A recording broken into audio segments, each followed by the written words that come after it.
Vote হয়েছে কিন্তু result এখনো পর্যন্ত বেরোয়নি। তার আগেই দিনে দুপুরে বোমা বিস্ফোরণ, চলল গুলিও। ভোট আবহে একেবারে রক্তারক্তি কাণ্ড কেষ্টর জেলায়। এই ঘটনায় দুজনকে আটক করেছে পুলিশ।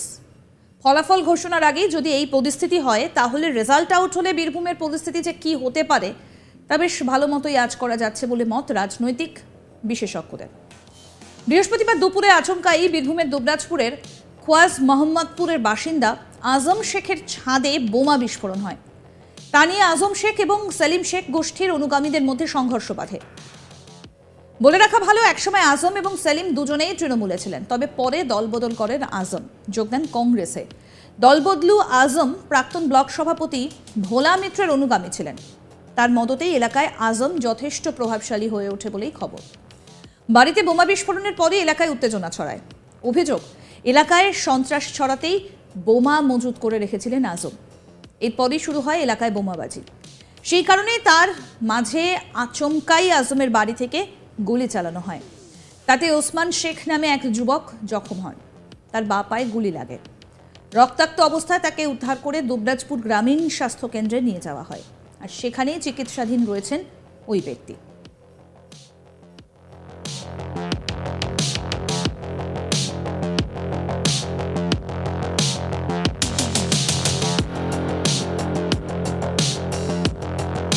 আহত তৃণমূল কর্মী শেখ ওসমান কি বলছেন শোনাবো।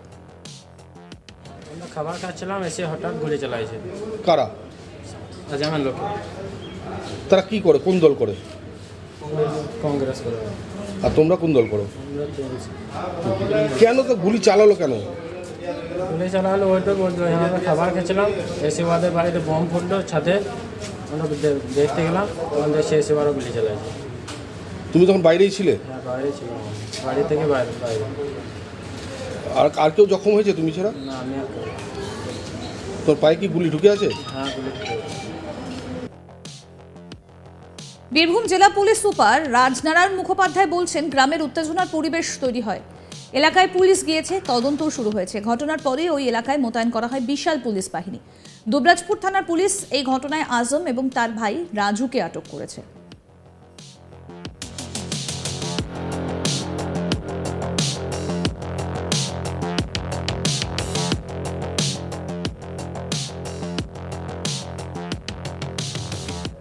আমাদের প্রতিনিধি শান্তনু হাজরা কি প্রতিবেদন তুলে ধরলেন শোনাবো এবার। বীরভূমে নির্বাচনের ফল ঘোষণার আগেই কিন্তু খেলা শুরু হয়ে গেল, আর এই খেলায় অংশগ্রহণ করেছে কংগ্রেস বানাম তৃণমূল। শোনা যাচ্ছে দুবরাজপুরের মোহাম্মদপুরে আজম শেখ বানাম সেলিম শেখের খণ্ডযুদ্ধ, আর এই খণ্ডযুদ্ধে সমন শেখ বলে একজন কিন্তু গুলিবিদ্ধ হয়ে জখমও হয়েছে।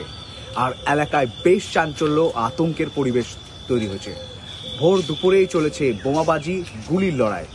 সূত্র মারফত খবর পাওয়া যাচ্ছে যে আজম শেখের বাড়িতে সালাম শেখ বলে যে তৃণমূল নেতা রয়েছে, তার নেতৃত্বেই আজম শেখের বাড়িতে কিন্তু বোমা ছোড়া হয়।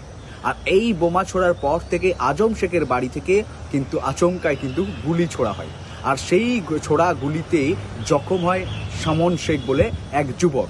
তারপরেই কিন্তু দুবরাজপুরে মোহাম্মদপুরকে একেবারে উত্তপ্ত হয়ে ওঠে, তীব্র একেবারে চাপানোতর পরিবেশ তৈরি হয়ে ওঠে, আতঙ্কের পরিবেশ তৈরি হয়ে ওঠে। আজম শেখ একদিকে, সালাম শেখের গোষ্ঠীরা, দুই গোষ্ঠী কিন্তু বোমাবাজির লড়াইয়ে কিন্তু লিপ্ত হয়ে পড়ে। তবে শোনা যাচ্ছে যে আজম শেখ কিন্তু একটা সময় তৃণমূলেরই কর্মী সমর্থক এবং ব্লক সভাপতি ছিলেন। ঠিক বনবাণিজ্য না হওয়ার কারণেই আজম শেখ কিন্তু তৃণমূল ছেড়ে সদ্য কংগ্রেসে যোগ দেন। আর কংগ্রেসে যোগদান করার পরই কিন্তু সালাম শেখ, যে তৃণমূলের নেতা রয়েছে, তার সঙ্গে কিন্তু গোষ্ঠী কোন্দলে জড়িয়েছিল অতীতেও। ঠিক এবার কিন্তু কংগ্রেস বা তৃণমূল লড়াই হলেও কোথাও না কোথাও রাজনৈতিক মহল বলছে যে এটি একটি গোষ্ঠী কোন্দলই, যেহেতু তারা আগে থেকে এদের লড়াই কিন্তু সুপ্তভাবে ছিল। সেই লড়াইয়ের একে বহিঃপ্রকাশ হয়েছে আজকের দিনে। রীতিমতো তৃণমূল এই সমস্ত অভিযোগ অস্বীকার করলেও ভারতীয় জনতা পার্টি বলছে যে নির্বাচনের ফল ঘোষণার আগে তৃণমূল কিন্তু খেলা শুরু করেছে, বিরোধীদের মারধর করছে, বিরোধীদের বাড়িতে বোমাবাজিও করছে। সেই চিত্র কিন্তু স্বরূপ। একই মন্তব্য বাম কংগ্রেসের। অপরদিকে বীরভূম তৃণমূল নেতৃত্ব এই ঘটনাকে কোনোভাবেই তারা রাজনৈতিক রং দিতে চাননি। তারা বলেছে যে এই ঘটনায় রীতিমতো একটি বিচ্ছিন্ন ঘটনা, একটা গ্রাম্য বিবাদ বলেই কিন্তু তারা দাবি জানাচ্ছে। উল্টো দিকে বীরভূমের পুলিশ সুপার রাজনারায়ণ মুখোপাধ্যায় তিনি জানিয়েছেন যে এলাকায় উত্তেজনা রয়েছে, পুলিশ পিকেটিং রয়েছে। ঘটনায় আজম শেখ ও তার ভাই রাজুকে পুলিশ আটকও করেছে। রীতিমতোই দুবরাজপুরের মোহাম্মদপুর এখন কিন্তু একেবারে তীব্র চাপানোতর এবং তীব্র আতঙ্কের পরিবেশে রয়েছে।